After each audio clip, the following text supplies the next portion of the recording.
Good evening to all my wonderful viewers out there, and welcome back to another drop list video, the series where I cover all the items that are releasing in a specific week for various different streetwear brands. And in today's video, I'm going to be covering everything that dropped in week 4 of Supreme's Spring-Summer 2025 collection. Yeah, welcome back guys, welcome back to another drop list video. As mentioned just in that intro, we are covering week 4. We will cover everything to do with it. The release details, the seasonal pieces, the collaborative pieces, which we did just cover in a streetwear talk video, and my thoughts and opinions on the week as a whole. We're going to be using a Supreme community page, as we always do, and we'll head on over there now and cover the release details for week 4. And here we are at the Supreme community page that we're going to be using today, guys. It'll be linked down in that description section below if you want to vote on the items yourselves. But we'll cover those release details and then we'll dive into all the pieces that released in the week. So week 4 released on the 20th of March 2025. It released online and in store, 11 a.m. Eastern Daylight Time for the US, 3 p.m. GMT time for the UK, and 5 p.m. Central European Standard Time for the EU. Then 2 days later, it dropped in Asia, Japan, Shanghai, and Korea, if I remember it correctly, in their respective time zones. But that's it. That's the release details. If you have any further questions, put them in the comment section below. But now we need to get into the pieces. So let's start by kicking off week 4 by covering the tops/sweaters, which is mainly from the collaboration this week. We have the Supreme Nike sweater vest. I don't know why this is super downvoted. I have no idea why the people didn't like this. I actually like it. I'm giving it a thumbs up. The loose gauge stripe small box sweater. It's got some nice colors. I like the navy and red one. I like the black and white one. I can't complain. We've then got the Supreme Nike stripe rugby polo. Nice, solid colors. Can't complain. We've got the affiliated long sleeve football top. I actually think this looks all right as well. All in all, it's a pretty solid tops/sweaters section this week. Kicking off the hats, we have the New World Order beanie. Yeah, I'm agreeing with the community on this one. That one's not for me. The Wings logo 6 panel. I actually think the logo is awesome. It just sucks on this hat. Like if that was a centerpiece in the center of your chest for a hoodie, I reckon that would actually do really well. Or even just on like the left breast of your hoodie, it would actually do well. But this, not good, not good. We have the running hat to match the tracksuit. I think it's a nice little piece. And a mesh back 5 panel.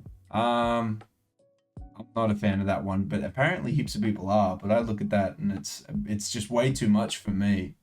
Now to the jackets. We have the woven stripe hooded jacket. I would have liked this if we didn't have the big Supreme logo on the back of it, but that's kind of the part that, you know, ruins it for me.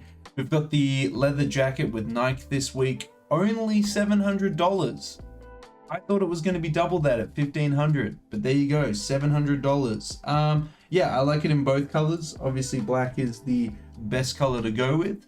And then we have the track jacket, which I think is a lovely piece. All the colors do well. Still wouldn't wear the banana colored one, but I can respect it, and it's a cool piece. Moving into the shoes this week, we have the sneakers that I have not covered. The Supreme Nike Air Max 1s. From a distance, they actually look all right. The color choice is very nice. They match the track jacket and also the leather jackets this week. Very smart combination there. It's got a bunch of, you know, script logos on it, which I assume would spell out world famous, just like the track jacket.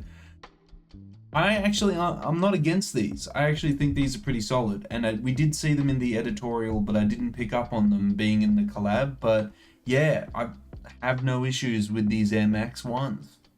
The pants, we have just the matching bottom halves to the jackets and hoodies. I think that this track pants looks fantastic with the matching jacket. The sweatpants, I think it looks fine alongside the matching hoodie as well.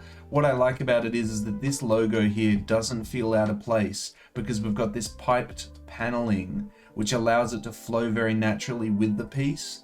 That was a good choice. I just want to mention it because these are the good choices that I want in this clothing. We have the shoulder bag, which matches the leather jacket. You can either get it in crocodile, white, or black. It's a solid piece, surprisingly only $88 as well. I reckon that's a good price point for a piece like this.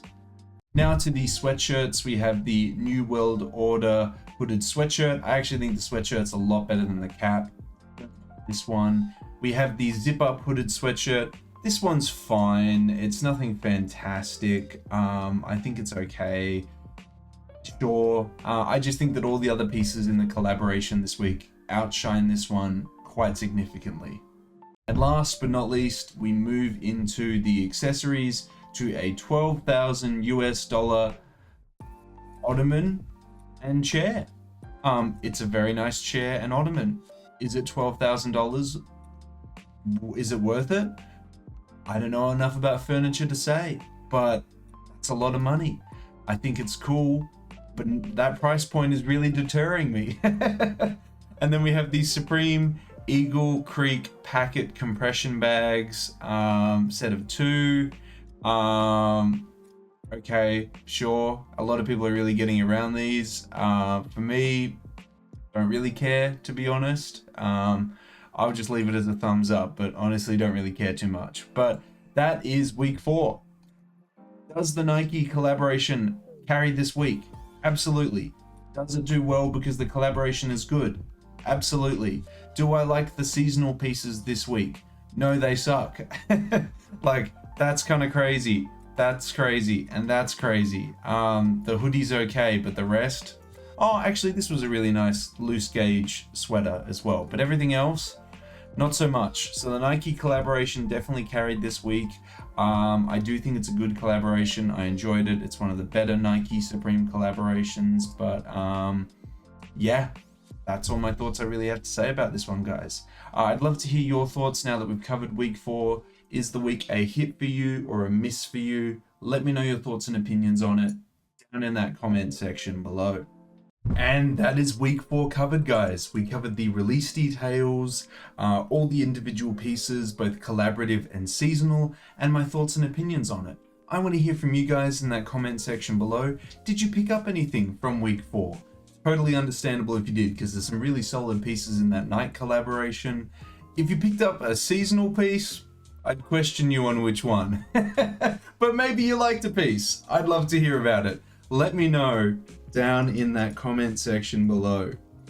And of course, if you guys want to keep covering upcoming Supreme collaborations, upcoming Supreme releases, you know what I'm going to ask you for. I'm going to ask you for the same things I always ask you for, which is a like on this video, a comment in that comment section down below, and if you haven't already, the best indicator you can give me is a subscribe to the channel.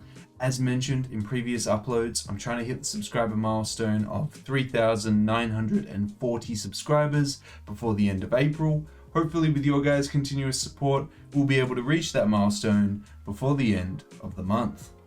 But that is everything I have to say about week 4, guys. Thank you for tuning in. I hope you managed to pick up what you wanted to pick up from that week. And until the next drop list video, until the next Supreme video, until the next streetwear talk video in general, I'll catch you later.